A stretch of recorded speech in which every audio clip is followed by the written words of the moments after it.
Right now at 6, we continue to cover breaking news out of Riverside.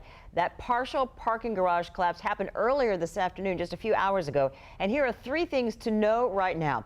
Jacksonville fire rescue crews say they are, quote, pretty confident no one was hurt when the 3rd story of a garage fell to the level below. And first responders used drones and cadaver dogs to search through the 111 vehicles in the parking garage at the time of the collapse. And we've also learned a company involved in the construction of the garage in Riverside was also involved in a parking deck in an Atlanta hospital that collapsed while it was under construction 3 years ago.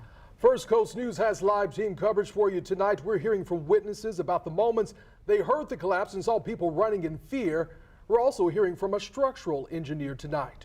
First, Atia Collins is on your side with the very latest on what police are saying about the investigation into the collapse today. Atia?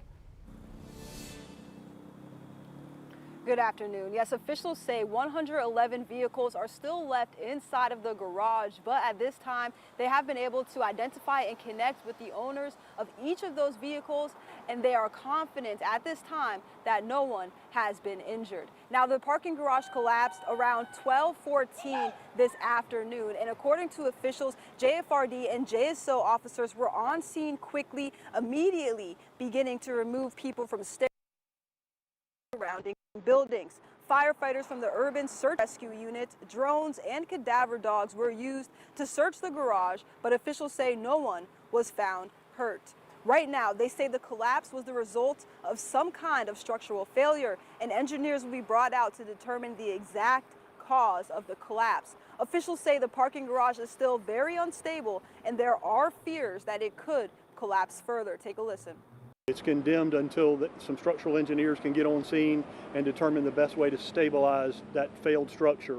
Once that's stabilized, that engineer will make a determination of when people can go back into their offices and go to work. But until that happens, for safety reasons, we have to keep people out of those buildings.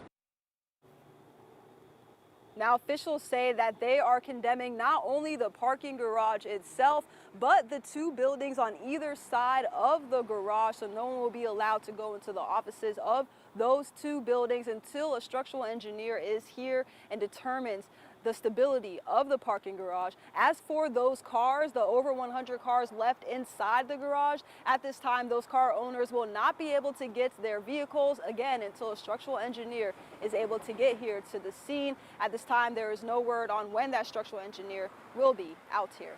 Reporting in Jacksonville, Atia Collins, First Coast News, on your side.